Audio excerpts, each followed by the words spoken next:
Greetings and welcome to another edition of the Pedalshift Project. The Pedalshift Project is a series of conversations, thoughts, and experiments around the bike touring lifestyle. From tips and tricks to ideas on how to ride your ride. Let's shrink the world by bike. Show notes and more are available at pedalshift.net/310, and you can email the show at pedalshift@pedalshift.net or text me at 202-930-1109 and check Pedalshift out on all the socials as well. Hello, everybody, and welcome to the 310th edition of the Pedalshift Project. My name's Tim Mooney. Thanks so much for joining. On this edition, we are going to be talking about off-season training for bicycle touring. And if you've been with the show for at least a few years, we covered this a little bit from a slightly different angle during one of the beginner series episodes way back in Pedalshift 158. In fact, it's such an old show. We actually did it as a best of, I think, in the last year or two. So in any event, this is something that I get asked an awful lot. Do you have to train? How do I train for a bike tour? And I think that it's probably worth revisiting a few of, at least from my perspective, what the training philosophies are out there for bicycle touring. So the first one is the train like hell. I mean, it is, you have to be doing weightlifting and you have to be conditioned and you may have to basically approach your bike tour like marathon runners approach marathons, with graduation of mileage. And basically you have to be able to be ready to do your mileage from day one, from the jump. That's the train like hell method. There's lots of gyms, there's lots of biking, there's biking before biking, basically. The next one is sort of the opposite end of the spectrum, and this is basically you go from couch to saddle. You ride your way into touring shape. And I know a lot of folks that have done that before, where essentially they are completely 100% out of shape, have not touched their bike at all, and then they hop onto a bike for a multi-day or multi-week or multi-month tour. And after a reasonable period of time, not terribly long, they're basically in bike shape, from bicycling 50 to 60 or more miles per day. That gets them into bicycling shape pretty quickly. So that's philosophy number 2. Philosophy number 3 is the one that I have subscribed to for many years, and that is somewhere in the middle. So, that's a bit of a cop-out, I suppose, because that's going to be a shade of gray between these two poles. That's really going to depend on, what shape are you coming into it? How much do you like training and working out and things along those lines? But this is the middle ground between those two poles. And while I would say that I'm somewhere in the middle, I'm probably much more towards the ride your way into touring shape kind of mode, but the reality is it's more like I ride close to year round, but I don't ride a ton of miles. My life when I'm in DC is pretty much all within a few blocks of each other. There's not a lot of multi-mile riding unless I choose to do it specifically. So I'm unlike a lot of folks who use their bicycle as a daily commuter or something along those lines. I don't have quite that. This winter, however, I'm going to try to do a few things in prep for my winter tour. Oh, by the way, sidebar, we've got a preview for my winter tour coming next week, so stay tuned for that. In advance of that, I am looking at creating a off-season training schedule for that particular bike tour, and indeed the early spring tour that's going to be coming not terribly long later as well. And the idea here is that I'm going to do something a little bit more robust than just going, I'm kind of riding around the neighborhood a little bit and I'll be fine kind of a thing. I think that, as I talked about in my goal setting up last week, I've got some weight to lose. I want to get into better shape, things along those lines. So as a result, I am creating an off-season training schedule for my bike touring. Now, anytime you're creating some kind of a training regimen, you kind of want to start with a few goals. And yeah, it's a little bit of a more specified version of what I talked about last week, but bear with me here, because I think that this will help to give a better sense of what a good training scenario would be like, at least for me. Now, this is going to be for me, not necessarily for you, but I use me as an example just to give you a sense of what might be something you want to think about in advance of your off-season training schedule for your next bike tour. All right, so for me, goal number one, this is a micro goal of my larger goal. Now, I was looking at losing weight with the longer goal of keeping it off, but I've got a more specific, measurable goal. I want to lose 10 pounds from the beginning of the year, from January 1st. And I'm about 2 weeks and change, as I said here, recording this from that, between that point, starting point, and when my tour begins, which is going to be basically in another 3 weeks and change, give or take. The nice thing is that as of the time I last weighed myself, I'm actually fairly close to that goal already. My stretch goal is to try to drop 12 pounds. So I'm already well on my way to that. Most of that has actually come from just paying attention to diet, as how most weight loss is. The other two goals, however, are going to be more about the training schedule, although the training, I think, will also, of course, help impact that first goal of losing 10 pounds. Goal number two, I want to train a minimum of 30 minutes per day, 3 days per week. And when I say training, I'm talking about being on a bicycle. So it's either going to be indoor on a trainer or an exercise bike, or outdoors on either of the two bikes that I've got here in DC available to me. So that's goal number two. And I think that's a really achievable goal. It's super easy for me to hop on a bike and do it from a trainer perspective or an exercise bike. No problem to be able to do that.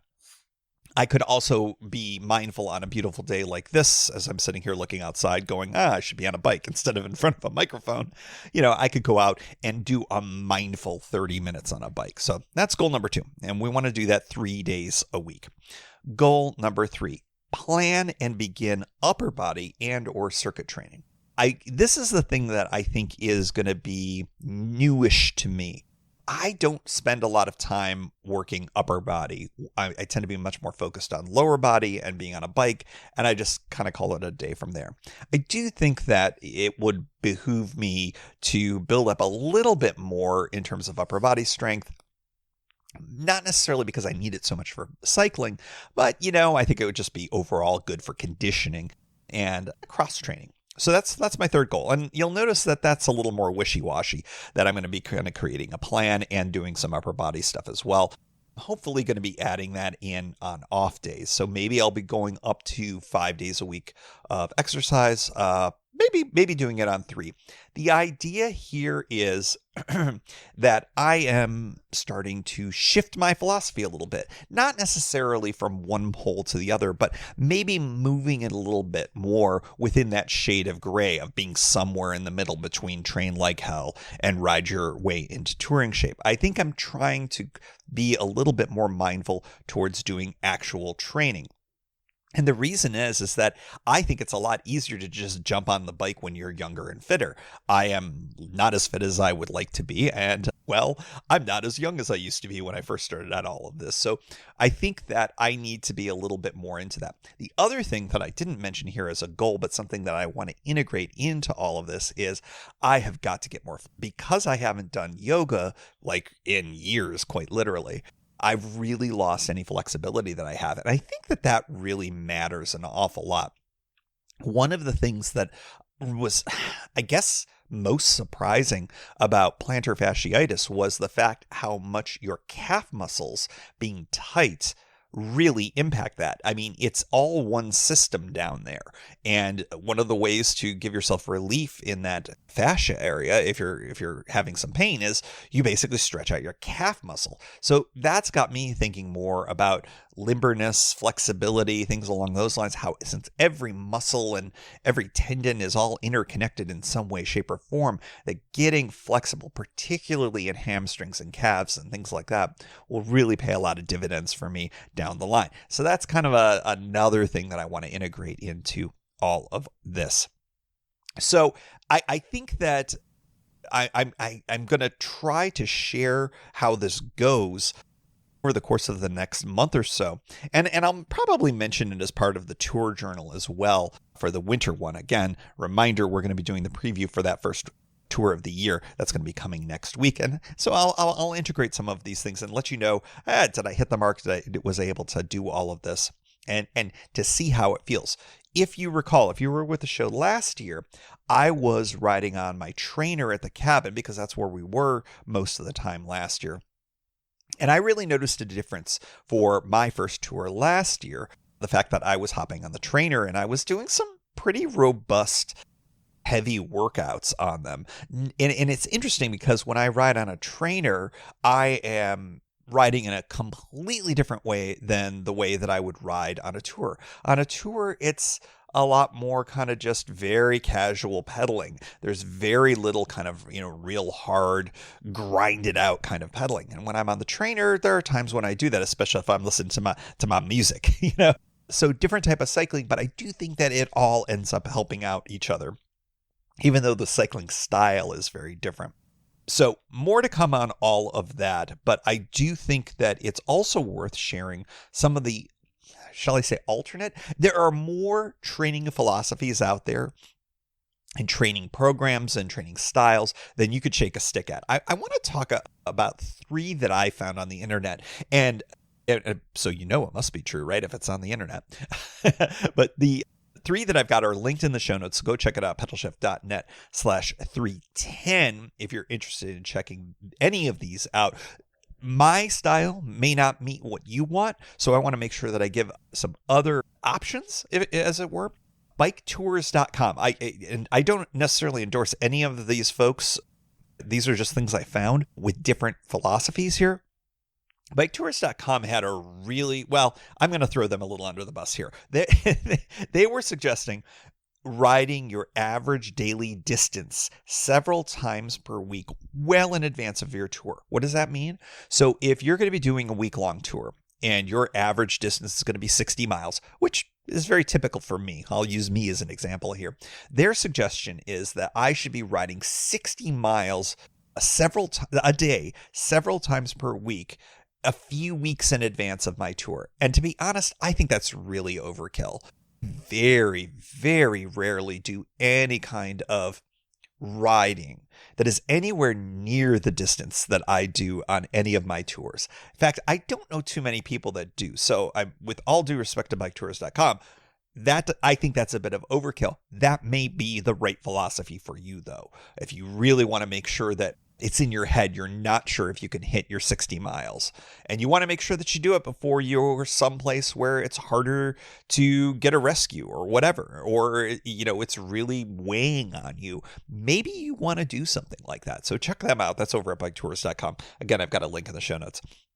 Our friends at the Adventure Cycling Association have a different alternate take, and I think that this one is very smart. They say, and I think this is a little bit more about from a beginner's perspective, but bear with it a second here. Focus on time in the saddle first, then seek hills, build endurance, and then most importantly, ride with weight. I think all of those things are super, super smart, but I'm most attracted to, and I would most endorse or co-sign or whatever, focus time in the saddle first. You're not going to be riding very hard for most of the time that you're riding, but you are going to be in the saddle for hours at a time.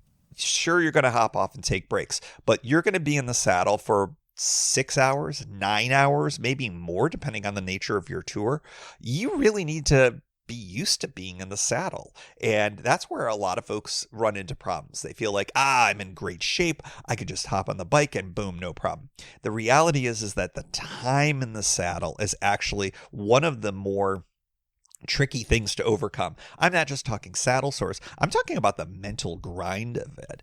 So I do think that especially if you're reasonably new to bicycle touring or bike packing or whatever you're doing, time in the saddle is something that you want to practice.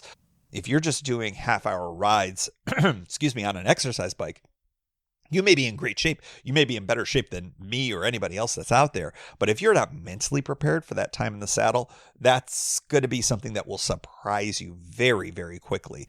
There's a monotony that you need to embrace that's part of bike packing and bike touring. So make sure you know what's going on with all of that. After that, I think that Adventure Cycling Association has it exactly right. Hills. When I was training for my first tour, I was doing mostly hours and hours in the saddle, so I had that right. But I was mostly practicing on the C&O. And as you all know from me talking about it endlessly, there's not really any hills to speak of on the C&O. There's none. And so my first big tour, after training with no hills was, oh, I'm going to go out and do California, Northern California, and some of the hilliest parts of that particular trip. So I wasn't really prepared for it. I learned an awful lot about it, but I would say get on seek out, find hills and ride those. I think that's a fantastic next place. And then the usual stuff, build your endurance, but also make sure you practice with your panniers on, with your bike packing bags, however it is you're going to be carrying stuff. Ride with the weight that you're going to be riding. You will find out very quickly that the bike changes when you've got stuff hanging off of it. And then what's fun is if you're ever doing a tour and you're maybe in camp and you want to ride into town, or you're going to ride someplace to, just to accomplish something, and you ride unloaded, it's just sort of like, whoa, how different it all is. But from a training perspective, totally endorse everything, co-sign everything Ace says. Go check them out. Get the link in the show notes there as well.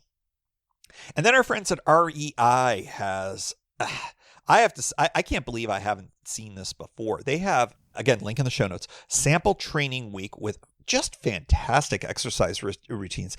And the thing that I was really most attracted to that REI did was there's a huge focus on flexibility. And that, of course, goes back to what I was talking about before. I think that they tend to be much more closer to the pole of the train like hell philosophy. But there's really some excellent things to consider if you're adopting the somewhere in the middle kind of path that I am as well. So you can go check out all of their routines. They've got, I think they have small weights. They have all sorts of different things that you can take a look at. Lunges. If you really want to make sure that you're doing some kind of an exercise routine and you want to mix that into what you're doing, check out what they've got there. And of course, there's a million different other resources that you can check out over on the interwebs. Those are just 3 that I took a look at, and I think that they are kind of a helpful thing for you as you develop your own plan. And that's the last thing that I want to talk about here. I often talk about you want to make sure that you ride your ride. Well, I think that you want to make sure that you are creating a training scenario that fits who you are and what you're trying to accomplish. And that's going to change over time. I have been more laissez-faire about training. Now I think I'm going to, because of the success last year, try to do more of a winter-based training regimen ahead of my first tours. And indeed, I think I'm going to be continuing it, not just to that tour, but in between that tour and the early spring tour that I've got going as well. Just to do a variety of things. Make the ride more comfortable, make the ride better, but also, to prevent injury. I've been really quite lucky, to be honest. I've done a lot of miles and a lot of riding for touring, and I've never really had too much in the way of injury. I tweak my knees here and there, you'll get kind of the regular aches and pains, but I've never really had a real big injury. And I think one of the things that you can do to help ensure that is to make sure that you're not going in completely cold. And I know I said that was last but not least, but now is last but not least. One other element to all of this, I think, and this goes hand in hand with the flexibility discussion that I've had before, is making sure you're not just hopping onto the bike cold when you're riding anytime. Doing some stretching, doing some yoga. I think that would be a really smart way to do, not only to just get your muscles and your tendons and everything warmed up and ready to go, but it could be a good injury preventer as well. And of course, we did an entire episode with my partner, Kimberly, all about yoga for bicycle touring. You can check that out at episode 073 of the show, going all the way back to, we did a best of it back in March of 2020, but yeah, 073 is many years ago. I think 2017, if memory serves. So go check that out as well. All right. Well, so I'd be really curious what you do for feel free to share that. Shoot me an email, give me a call on the voicemail hotline, send me a text, whatever it is. And if you've got ideas for training in the off season, we'd love to share that with the rest of the community. And we can do that on a future episode. And as always, we like to close out the show with a special shout out to the Pedalshift Society. Because of support from listeners like you, Pedalshift is a weekly bicycle touring podcast with a global community, expanding into live shows and covering new tours. If you like what you hear, you can support the show for $5, $2, or even $1 a month. And there's one-shot and annual options. If you're not into the small monthly thing, check it all out at pedalshift.net/society. On to the society. Kimberly Wilson, Caleb Jenkinson, Cameron Lean, Andrew McGregor, Michael Hart, Keith Nagel, Brock Dittus, Thomas Skadow, Marco Lowe, Terrence Manson, Harry Telgadis, Chris Barron, Mark Van Ram, Brad Hipwell, Mr. T, Nathan Poulton, Stephen Dickerson, Vince LaGreco, Cody Florchinger, Tom Beninati, Greg Braithwaite, Sandy Pizzio, Jeff Muster, Seth Pollock, Joseph Quinn, Drew Porter, Byron Patterson, Joaquin Robber, Ray Jackson, Jeff Fry, Kenny Mikey, Lisa Hart, John Denkler, Steve Henkel, Miguel Quinones, Alejandro Aviles Reyes, Keith Spangler, Greg Towner, Jody Zeranin, Lucas Barwick, Michael Baker, Brian Bechtal, Reinhard Biggle, Greg Middlemiss, Connie Moore, William Gothman, Brian Benton, Joan Churchill, Mike Bender, Rick Weinberg, Billy Crafton, Gary Matushak, Greg Latoile Lopez, James Sloan, Jonathan Dillard, John Funk, Ronald Paroli, Dave Roll, Brian Hafner, Misha LeBlanc, Ari Messenger, David Gropke, Todd Grossbeck, Wally Estrella, Sue Reinert, John Lico, Stephen Granada, Philip Mueller, Robert Lackey, Dominic Carroll, Jackie McCullough, John Hickman, Carl Presseau, David Neves, Patty Louise, Terry Fitzgerald, Peter Steinmetz, Timothy Fitzpatrick, Michael Azuski, Hank O'Donnell, David Zanoni, David Weil, Matthew Sponseller, Chad Reno, Spartan Dale, Carolyn Ferguson, Peggy Littlefield, Lauren Allensmith, Eric Burns, Thomas Pearl, Darren McKibben, Richard Stewart, Dave Fletcher, Jack Smith, Luke Parkinson, Ryan Patterson, Sarus Faravar, John Gardner, and Sam Scruggs. And thanks also to all past and anonymous folks for helping make this show happen. Thank you for joining. You can find Pedalshift at pedalshift.net for more great bicycle touring content.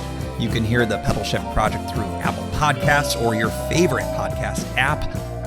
Opening music courtesy of Jason Kent off his self-titled album. The track is called America. Check out his band Sunfield's latest release, Mono Mono, wherever cool music is available.